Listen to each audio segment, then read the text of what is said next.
तो कैसे हैं आप लोग।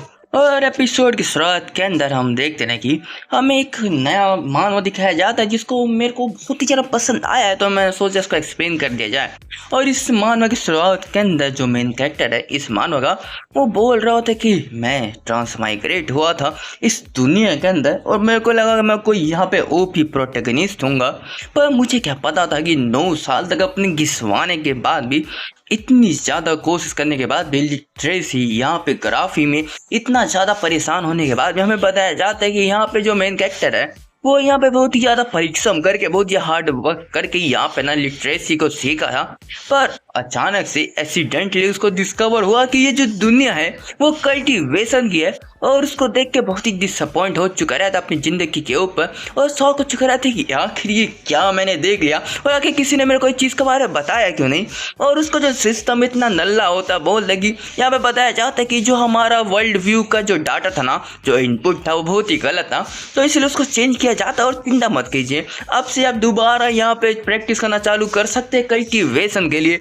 और यहाँ पे बहुत ही ज़्यादा डिसअपॉइंट हुए, सोच रहा होता कि मेरे 9 साल इतना घिसवाने के बाद मेरे को पता चला कि वो सब फालतू था। आखिर क्यों क्यों मेरे साथ ऐसा हो रहा है। मैं यहाँ पे और ज़्यादा स्टडी करना नहीं चाहता, मैं स्कूल नहीं जाना चाहता, मैं कल्टीवेशन करना चाहता हूँ। प्लीज़ प्लीज़ रुको, मैं तो यहाँ पे ट्रांसमाइग्रेट हूँ ना, एक कल्टीवेटर मैं बन सकता हूँ। मेरे पास बहुत ही ज़्यादा यहाँ पे क्लासिक यहाँ पे चीज़ पता है मेरे को कल्टीवेशन के बारे में, और एकदम नोवेल के अंदर जो भी कल्टीवेशन वर्ल्ड में जाता है ट्रांसमाइग्रेट हो गया, उसके पास बहुत ज़्यादा पावरफुल स्पिरिट फ्रूट होता है ना। तो चलो देखा जाए कि मेरा टैलेंट कितना ज़्यादा इंसेनली स्ट्रांग है।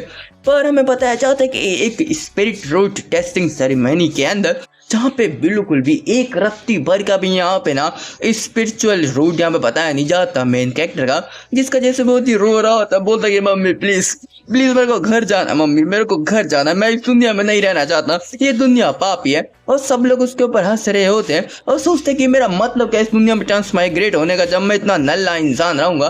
और एक कोने में यहाँ पे बेहोश हुए बैठा रहता है और सोचते हैं कि मैं तो टूट गया, मेरी जिंदगी झंड है, मेरा नाम है मेन कैरेक्टर, पर मेरे काम का कुछ नहीं इस दुनिया में, मेरे को बस चैन से मरने दो। और यहाँ पे तब भी एक बंदा उसके पास में आया होता है और बोलते कि यंग मैन, क्या तुम यहाँ पे कल्टीवेशन को सीखना चाहते हो, जिससे सुन के बहुत ही शौक हो चुका रहता है। और हमें दूसरा सीन दिखाया जाता है किंग युआन डाउ सेक्ट के बारे में, और उसका सेक्ट मास्टर टाउस डायू हु।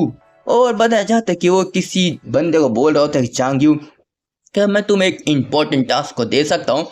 और बहुत ज़्यादा तभी रोते बोल रहा होता है कि मेरे प्यारे डिसिबल, मेरे भोले डिसिबल, प्लीज़ एक बार अपने मास्टर की मदद कर दो, बस एक बार। और तभी हमें बताया जाता है कि जो डिसिबल था वो बोलता है कि आपको ना कोई भी परेशान करने की ज़रूरत नहीं, कोई भी परेशान होने की ज़रूरत नहीं है।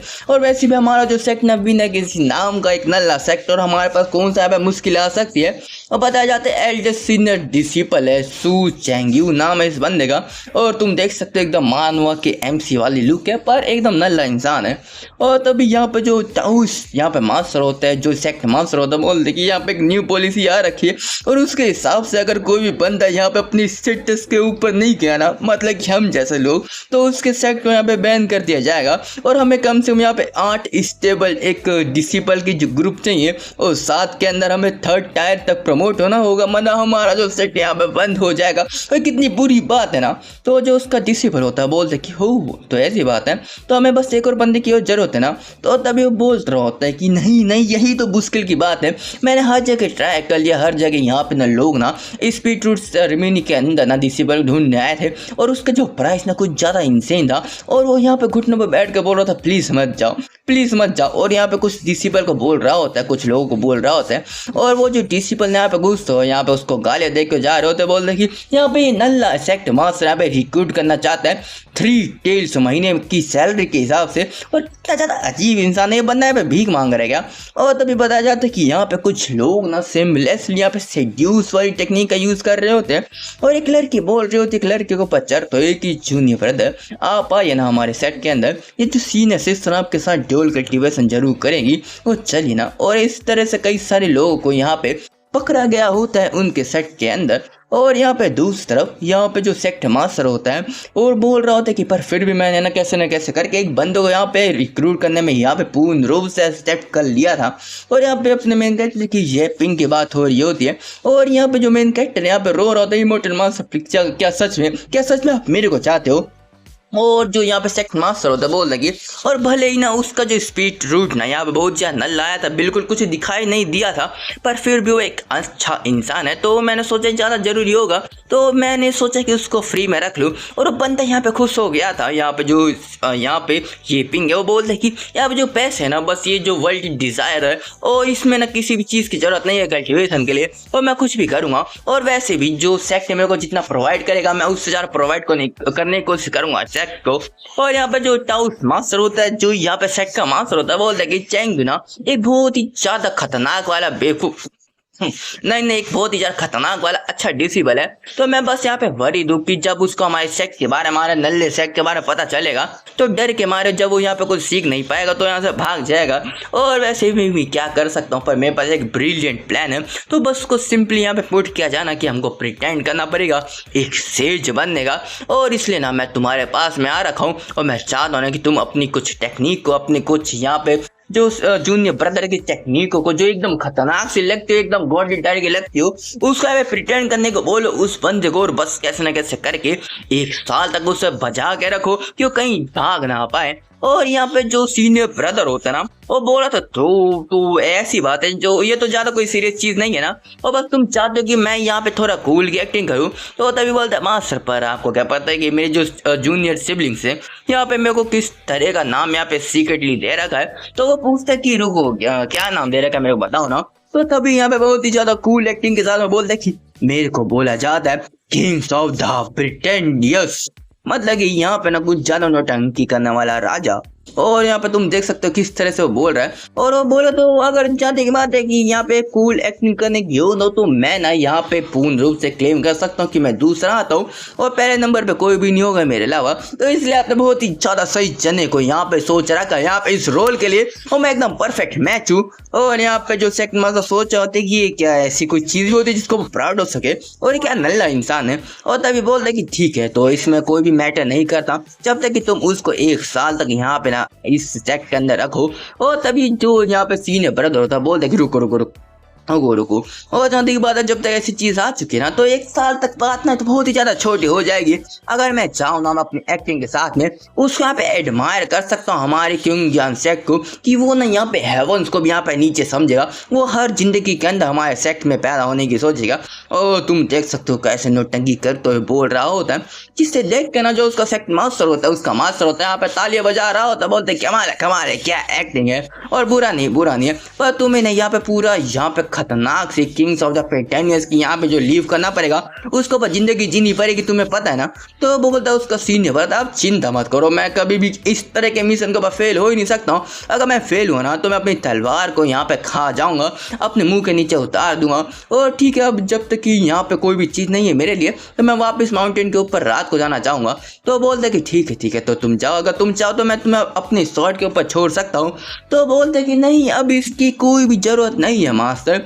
और अब ना एक जो इंसान होता है वो 3 दिन के अंदर भी बदल सकता है और मैं तो बहुत ही ज़्यादा कमाल का बंदा हूँ ना, मैं कोई यहाँ पे नोविस डिसिपल नहीं हूँ, मैं कोई नूबरा नहीं हूँ। तो यहाँ पे आप अपनी मास्टर की जरूरत पड़ेगी। और तभी अपने हाथ को पकड़ता है, उसका जो मास्टर सोचता है कि आखिर क्या कर रहा है। और तभी उसके जो जेस्चर को उसके हाथ के मूवमेंट को देख के वो शौक हो चुका रहता है। और तभी बताया जाता है प्रोफेसियस एज जो शुरू हो चुका है और शॉर्ट जो अढ़ाई होगी। और हमें बताया जाता है कि यहाँ पे हर जगह लाइटनिंग चमक रही होती है जिसे देख कर ना जो सेक्ट मास्टर को शौक हो चुका रहता है कि ये शॉर्ट फ्लाइंग टेक्निक है जो सच में यहाँ पे चालू कर रही है। क्या सच में बंदा ये शॉर्ट मैनशिप का लूज है जिसने आज तक 10 साल के अंदर एक मूव को भी सही से सीख नहीं पाया, वो यहाँ पे शॉर्ट इंटेंट को यहाँ पे शॉर्ट फ्लाइंग टेक्निक को सीख चुका है। और तभी हम देखते कि बहुत ही ज़्यादा यहाँ पे कमाल के लुक के साथ में जो सीनियर ब्रदर होता है वो यहाँ पे उसको बुला जा रहा होता, पर देखते कि वहाँ पे एक एक चींटी भी आई नहीं होती उड़ते हुए, जिसे देख के ना जो सेकंड मास्टर बहुत ही डिसअपॉइंट होता है और बोलते कि रुको, तुम मेरे को ऐसा बोलना मत की। और तभी उसका जो सीनियर ब्रदर होता है ना, मतलब उसका जो डिसिपल होता है, वो बोलते कि हाँ बिल्कुल बिल्कुल, आप यहाँ पे परेशान हो गए ना, आप यहाँ पे शॉक हो गए ना, और आपको सच में लगा कि मैं यहाँ पे शॉर्ट फ्लाइंग टेक्निक को यूज कर सकूँ, जबकि मैंने कभी उसको सीखा भी नहीं है। और सच में बहुत ही कमाल की बात है नहीं कि आप भी यहाँ पे शॉक हो गए थे। और तभी रात का सीन दिखाया जाता है बैक माउंटेन पीक का, और तभी बताया जाता है कि वहाँ पे ऊंचाई के ऊपर यहाँ पे जो सीनियर ब्रदर होता है ठंड में कपा रहा होता है, और बताया जाता है कि उसको एक कोल्ड रेजिस्टेंट क्लॉक मिला है जो कुछ हद तक मदद करता है, पर फिर भी उसको ठंड लग रहा है। और ये जो क्लॉक ना उसको गिफ्ट के तौर पे मिला था जब वो शॉर्ट ट्रायल टूर्नामेंट में 500वें रैंक पे था, और मतलब 500 रैंक पे, और यहाँ पे 500 ही यहाँ पे बंदे जा सकते थे, 500 बंदे जा सकते थे, ये आखिरी पे था, तब जाके इसको गिफ्ट मिल गया है। और तभी बताया जाता है कि उसने ये जो मूड ना, ये जो जगह एकदम सही तरीके से यहाँ पे सोचा कि यहाँ पे प्रिटेंड कर सके, और तभी उसको छींकाई होती है और सोचते कि लगता है ना कि जो मेरा जो जूनियर ब्रदर है वो आ रहा है, तो चलो चलो यहाँ पे रेडी हो जाते हैं और यहाँ पे अपने आप को तैयार कर रहा होता है। और जैसे ही यहाँ पे ये पिंक आया होता है अपना मेन कैरेक्टर, और सोचते कि जो माउंटेन कितना लंबा है, सच में जो इमोर्टल ना कोई ऑर्डिनरी इंसान तो नहीं होते हैं। और तभी जैसे अपनी आंखों को ऊपर करके देखता है, वो देखते हैं कि उसका जो सीनियर ब्रदर है वो कितने ज़्यादा यहाँ पे मैजेस्टिक लुक के साथ में उसको पीछे से देखता है। और इसी चीज़ के साथ में हमारा जो चैप्टर खत्म हो जाता है। और मैं आशा करता हूँ कि आप लोगों को जो वीडियो पसंद आई होगी। तो बाय बाय दोस्तों।